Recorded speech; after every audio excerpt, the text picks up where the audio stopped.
No es algo que le pasa al pueblo de Irak. Yo he estado en Irak 12 días antes de la guerra y pude ver el sufrimiento de ese pueblo. Fui desde Amán, Jordania, a Bagdad. Hice 2000 kilómetros de desierto entre ida y vuelta para tratar de compartir el sufrimiento de ese pueblo, ya antes de la guerra. Los horrores eran enormes, pero todo esto se hace en nombre de la libertad, de la democracia.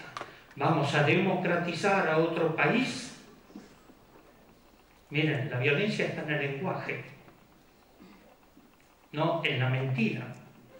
Como se quiere imponer a otros pueblos su voluntad, pero no se dice realmente que esas guerras son guerras económicas, políticas, militares. No es para democratizar a los pueblos, es para imponer la dominación. Y yo creo que cuando hablamos de la violencia, tenemos que hablar de la violencia del pensamiento y del lenguaje.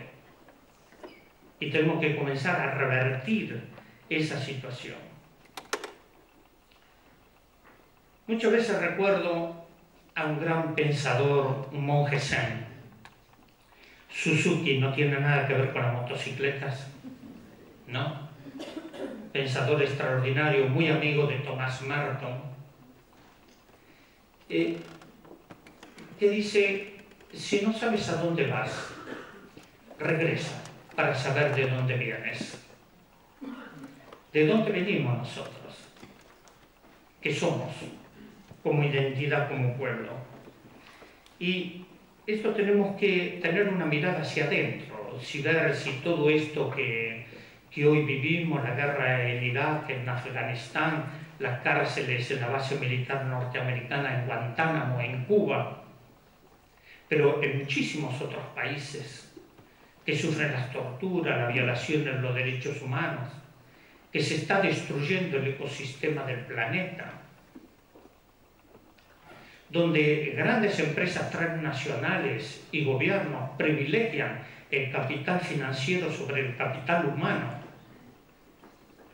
¿Qué hacemos?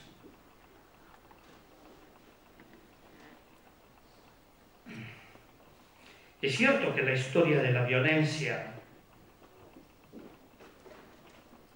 nos la enseñan desde que somos niños.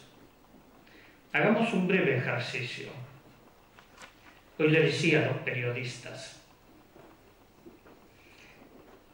los padres ponen delante del televisor a los niños de los 4 años para que vean dibujos animados y no molesten. Si ustedes hacen un análisis de eso, van a ver que tienen una carga de violencia enorme. Casi todas las películas que se ven por la televisión, que vemos, tienen una carga de violencia enorme. Y esto incide en la cultura, la historia que se enseña en las escuelas, no sé aquí, puedo hablar de América Latina, puedo hablar de mi país, de la Argentina, es la historia de la violencia, a través de la guerra, de las revoluciones, no lo que construye la humanidad, sino lo que se destruye. Destruir se destruye rápidamente. La violencia tiene una acción rápida. Se escucha mucho el ruido de una bomba, pero no se escucha cuando se construye. Los medios de comunicación, esa cultura de la violencia que es tremendo. Por eso quería compartir con ustedes hoy algunas cosas, algunas reflexiones. Hay cosas que no vemos, hay cosas que no son visibles a los ojos, pero que existen. Y siempre tomo como ejemplo los ríos subterráneos. Esos ríos que nosotros estamos aquí, pero debajo nuestro pasan los ríos. Todos los afluentes, esos riachos que van al gran cauce. Y en un momento determinado, esos cauces, ese gran cauce, necesita salir, hace fuerza y son los emergentes. Son los emergentes históricos. son los emergentes que cambian la geografía, pero cambian el sentido de la vida. Erich Fromm decía que hay solamente dos partidos. A mí me llamó mucho este pensamiento de Erich Fromm, que hay únicamente dos partidos: el partido del miedo y el partido de la esperanza. Tenemos que elegir. O es el partido del miedo, que es someterse a la violencia, a esto que he señalado rápidamente, o el partido de la esperanza. Y este partido de la esperanza no es vacío, es la capacidad de la rebeldía, de la resistencia, de que es posible. Siempre digo que a nosotros nos pueden derrotar en muchas batallas, en muchas acciones, como ha pasado, y tenemos que asumirlo. Pero no nos han derrotado, no nos han vencido. Seguimos en las luchas y pensamos que es posible los cambios, que es posible cambiar las sociedades que vivimos. Y Erich Fromm dice que el partido del miedo se codea de muchas ideologías y está anclado en el presente y en el pasado, y desconfía de lo nuevo. Y la razón de la confianza es precisamente el miedo a que le falte la tierra bajo los pies. Es que el miedo de no ser sostenidos. Y el otro, el partido de la esperanza, es aquello que, hastiado de un sistema de dominación, se abre a lo nuevo, a las posibilidades, esas utopías. En uno de mis libros digo que si las utopías no existen, tenemos que tener la capacidad de inventarlas.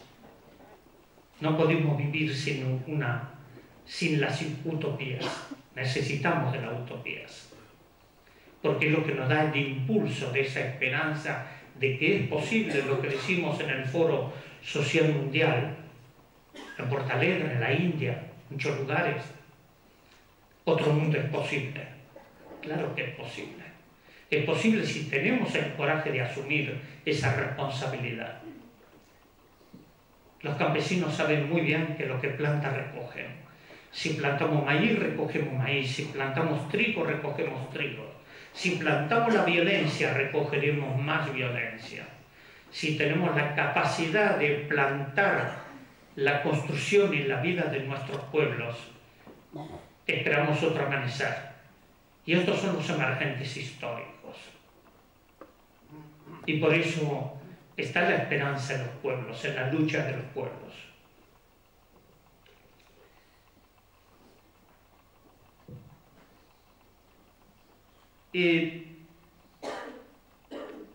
Raymond Panikkar, ese gran pensador hindú, pero catalán por adopción,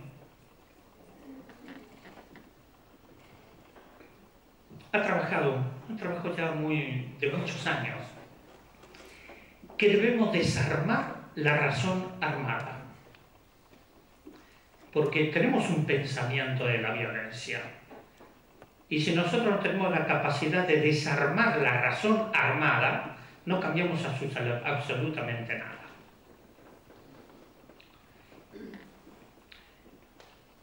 Y dice también que la razón no se desarma a sí misma, ni con otra razón más poderosa aún.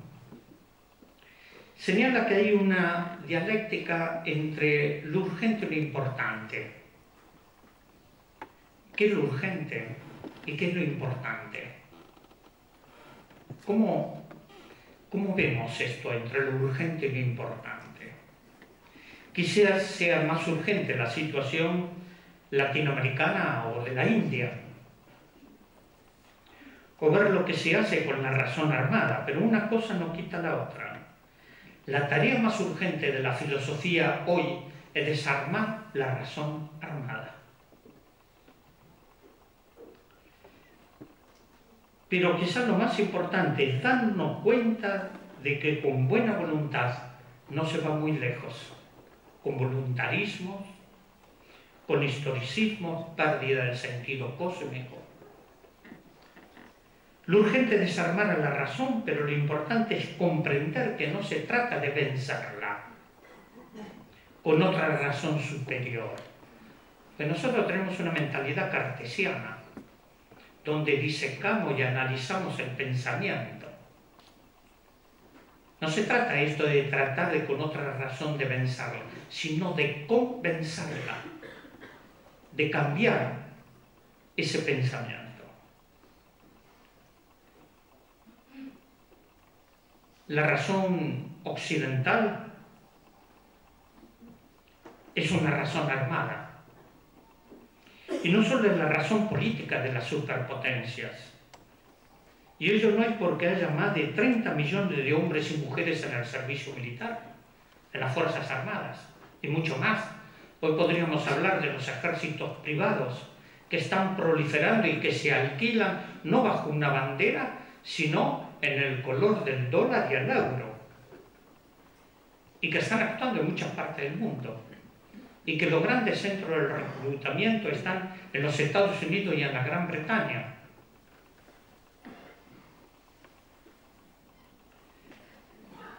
Y todos los esfuerzos, si analizamos los esfuerzos científicos de gente formada en las universidades, que ponen su saber, que es otro sentido del poder, al servicio de la muerte y no de la vida. Lo ponen al servicio de la destrucción. Y esto tiene que ver, vuelvo a insistir, sobre el sentido del poder. La razón moderna necesita poder controlar. Su tarea consiste en proveernos de certeza, esto es de seguridad. Hoy se habla muchísimo de la seguridad. Hay que estar seguro de lo que se piensa porque el pensar racional es el único que proporciona certeza. Pero una carrera de armamentista de la razón no conduce a ninguna solución. Tendríamos otra razón más armada. Esto que una violencia se resuelve con otra violencia, lo que tenemos es la suma de dos violencias, pero no la solución del problema. Y en este tercer milenio, que hoy estamos viviendo, esta vida cotidiana, echemos un rápido vistazo qué está pasando en el mundo y hacia dónde va la humanidad, qué nos espera. Y por eso es necesario la reacción frente a todo esto.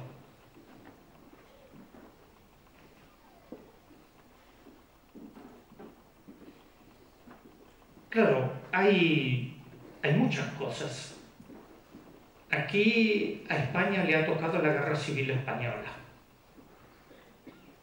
Quisiera detenerme un poco en esto. Nosotros, desde nuestra realidad latinoamericana, es fundamental la memoria. La memoria no para quedarnos en el pasado, la memoria nos tiene que iluminar el presente, porque es a través del presente donde podemos generar y construir la vida y proyectar un futuro. Ese futuro se construye con el coraje que tengamos de hacer el presente. No hay otro camino. Lo que sembramos recogemos. Y esto es la vida misma de las personas, de las comunidades, de los pueblos. Vuelvo a insistir en esto. Lo que sembramos recogemos. No necesitamos una bola de cristal para adivinar el futuro. Es un problema conceptual. Y hace ya más de un año, estando en Chiapas, en un encuentro sobre desmilitarización, después de largas discusiones decidimos salir a tomar un poco de aire fresco, tomar un refresco, y me encontré con unos amigos mayas que hacía un tiempo que no nos veíamos, y fue muy aleccionador.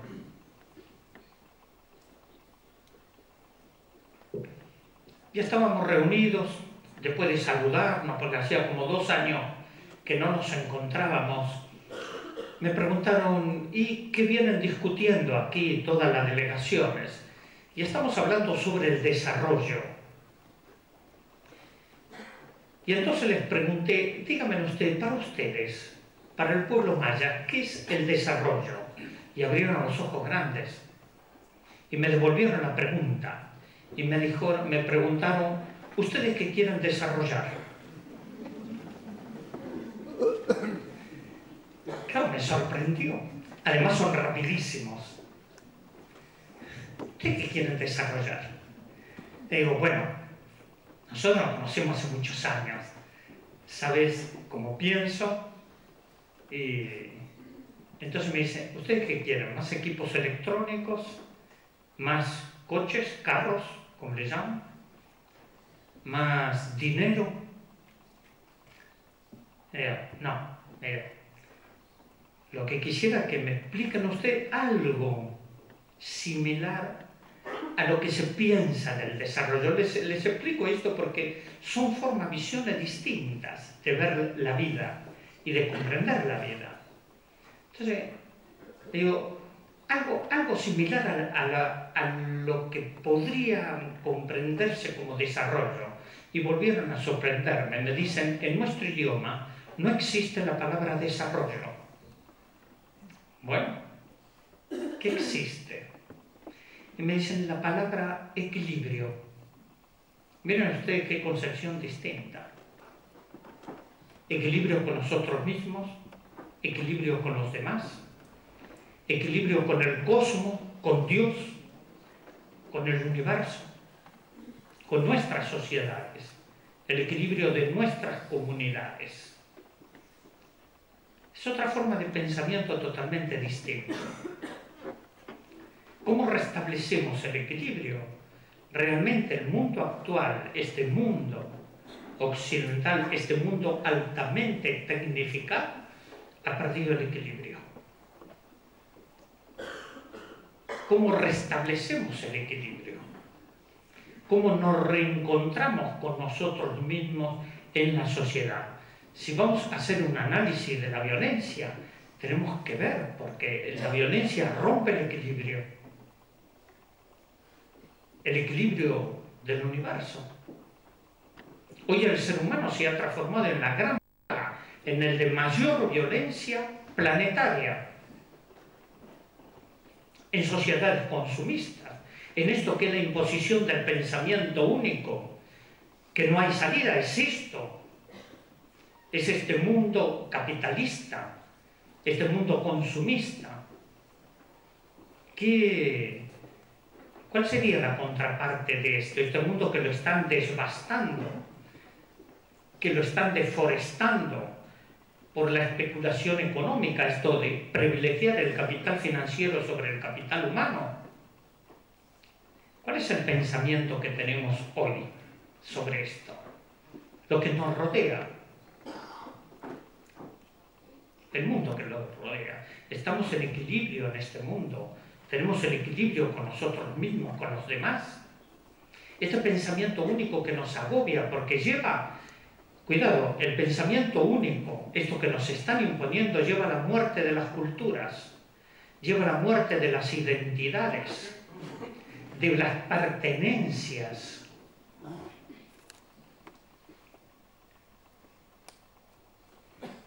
Pero podríamos seguir conversando mucho sobre esto.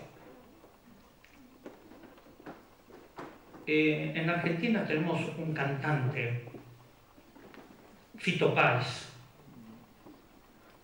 cantante que tiene una canción muy bonita que dice: no todo está perdido, yo vengo a ofrecerte mi corazón. Y yo creo que ese corazón está en los pueblos que están puestos de pie y que luchan por construir otro tipo de sociedad. a través del pensamiento propio, la contraparte de este pensamiento único, esta dominación cultural. La dominación no comienza por lo económico, la dominación comienza por lo cultural. Si nos dominan culturalmente estamos perdidos. La contraparte, la resistencia pasa por el pensamiento propio, por las identidades culturales, por las raíces, por saber esto. Si no sabes a dónde vas, regresa para saber de dónde vienes, para el reencuentro de la conciencia colectiva de los pueblos. Y por eso hoy hay una efervescencia, muchas veces mal entendido, de los nacionalismos, de aquellos que luchan por su identidad y por sus raíces culturales, por sus lenguas. Esto está pasando con los pueblos indígenas en toda América Latina, que hoy se han puesto de pie. Estos pueblos que en la lucha por encontrar nuevas alternativas, este sentido de la esperanza, comienzan a recuperar su identidad, sus valores, sus lenguas.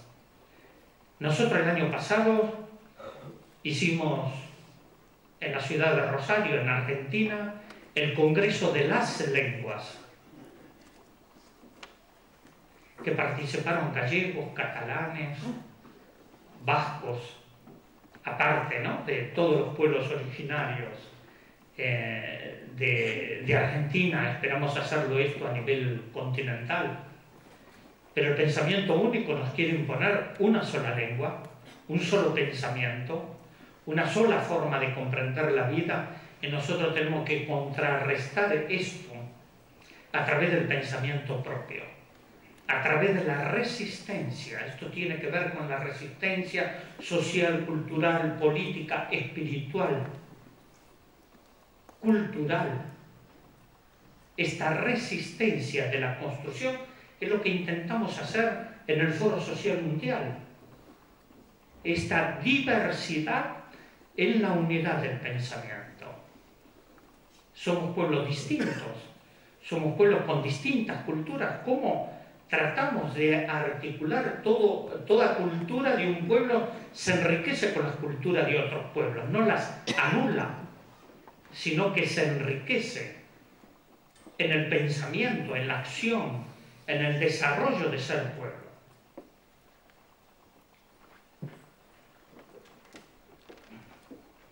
Y por eso que tenemos que mirar los avances en el pensamiento. Las luces que nos permiten mirar con esperanza el presente y el futuro de los pueblos. No hay que esperar soluciones rápidas. Los caminos son sinuosos y muchas veces plagados de obstáculos. El Mahatma Gandhi, ese gran luchador por la liberación de la India, que lo hace a través de métodos no violentos, como lo hizo Luther King, como lo hacemos nosotros en América Latina, en las luchas contra las dictaduras y con toda presión a través de la defensa de los derechos humanos, son acciones, son luchas no violentas. Y Gandhi decía que tenemos que dar 2 pasos adelante y retroceder uno si hace falta, pero siempre tenemos el paso adelante. Esto es lo que podemos avanzar en un proceso de liberación de los pueblos. Estamos trabajando por la liberación, por esa búsqueda de la tierra sin males, por esa búsqueda de la tierra de la libertad, por nuestros derechos. Y hay cosas que son esperanzadoras. Los pueblos dejaron de ser espectadores, por lo menos en América Latina, y se están asumiendo como protagonistas y constructores de su propia vida y de su propia historia. Y esto es muy dificultoso. Tenemos mucho dolor, pero tenemos también mucha fuerza y mucha esperanza.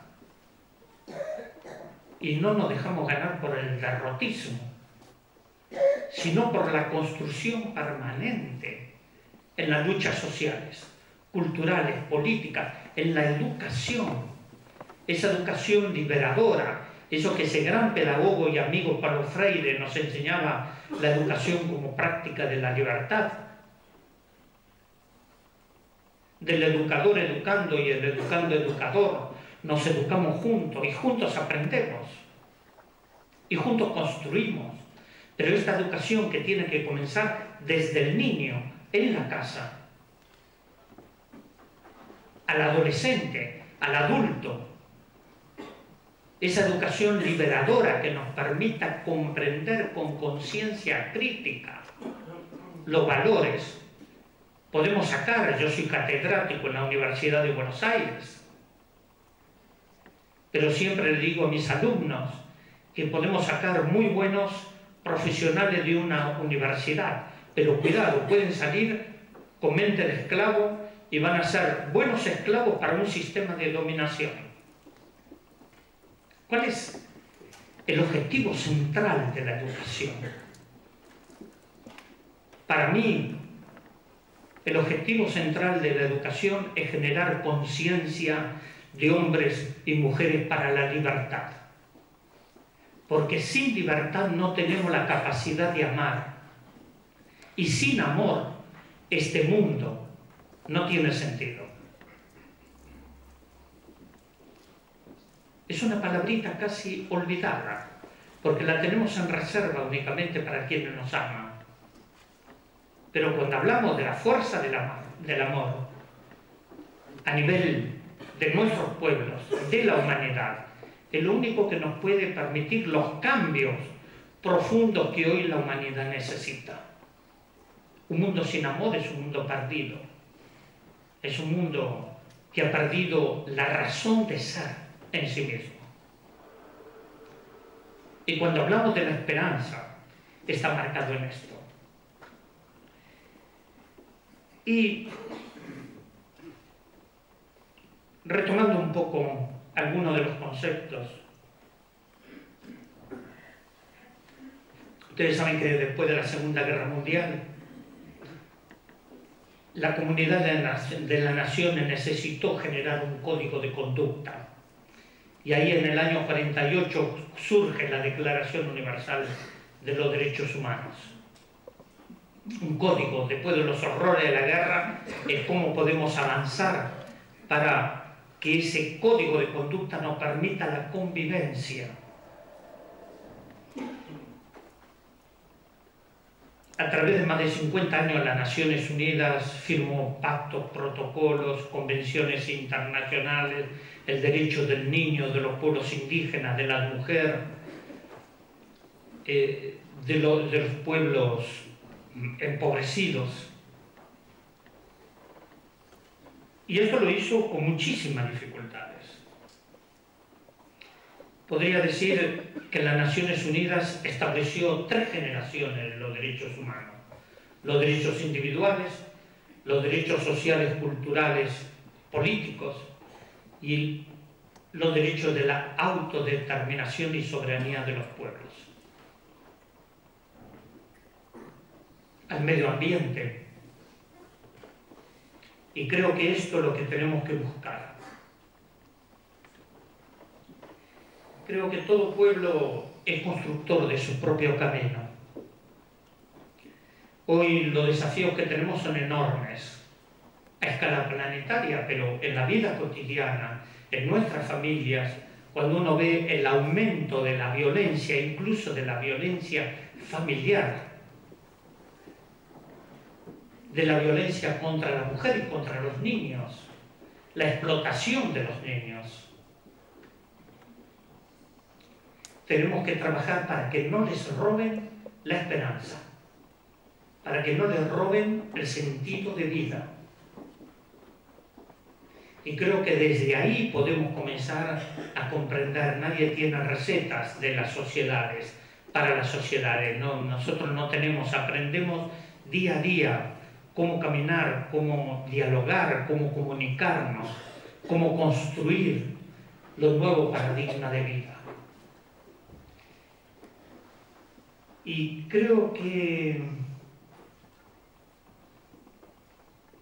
en los años de resistencia tenemos que encontrar también, tenemos que escuchar las voces del silencio. ¿Qué nos dicen estas voces del silencio? Porque muchas veces no necesitamos de los ruidos, simplemente necesitamos escuchar las voces del silencio. Y podemos descubrir muchísimas cosas. Yo soy un sobreviviente de esas luchas compartidas por miles de personas en todo el continente, pero compartida también por la solidaridad de muchos pueblos como España, como Galicia, como el País Vasco, como en muchos países del mundo que fueron solidarios, cómo desarrollamos las redes de solidaridad. Creo que en esto hay mucha esperanza en los pueblos. Hay una construcción fantástica, a pesar de esta globalización que ha globalizado la dominación, pero que nosotros tenemos que construir nuevos caminos. El desafío es hacia dónde, porque tenemos que saber hacia dónde nos dirigimos, qué queremos construir, qué tipo de sociedad. Estamos en camino, pero estamos en camino de alcanzar la tierra sin males. Y este es un camino de esperanza, es un camino de resistencia. La paz no se regala, la paz es una conquista, pero es una conquista cotidiana de las luchas permanentes de los pueblos. Y para ya terminar y dar lugar al diálogo, simplemente señalar unas breves cosas. Muchas veces, frente a los problemas, la gente pregunta, ¿hay salida? Porque está esta dominación del pensamiento único. Dice, ¿es posible? ¿Hay salida? Nosotros sí decimos, siempre hay salida, siempre vamos a encontrar una luz que nos está iluminando un camino. Cuando vemos tantos hombres, mujeres, hay emergentes históricos que los quiero señalar simplemente. Lo he hecho con los pueblos indígenas que están de pie, pero también hay un emergente que es muy importante y hay que estar atento. Son los movimientos de mujeres. La mujer ha dejado de ser espectadora y la mujer tiene una irrupción enorme en la vida social, cultural, política, educativa. Y la mujer va a marcar, está marcando muchos caminos en el mundo. En nuestro continente, en América Latina, la mujer es una protagonista extraordinaria. Lo tenemos en mi país, las madres de Plaza de Mayo, las abuelas, lo tenemos en Centroamérica con las comadres, con el movimiento de Conavicua, las viudas en Guatemala, en El Salvador. Lo tenemos en Brasil, la participación de las mujeres en el movimiento de los sin tierras.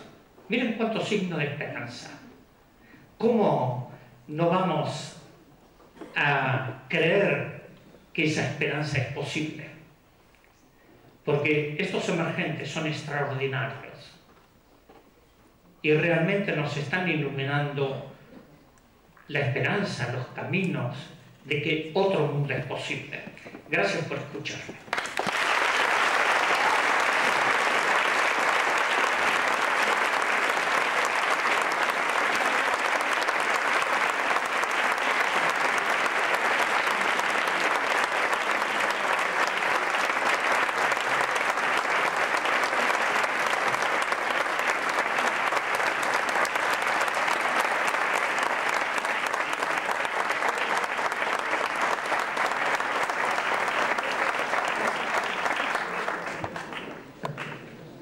Bueno, pues temos ahora un ratiño para falar co Adolfo Pérez Esquivel, así que os que queredes intervir, por favor, procurade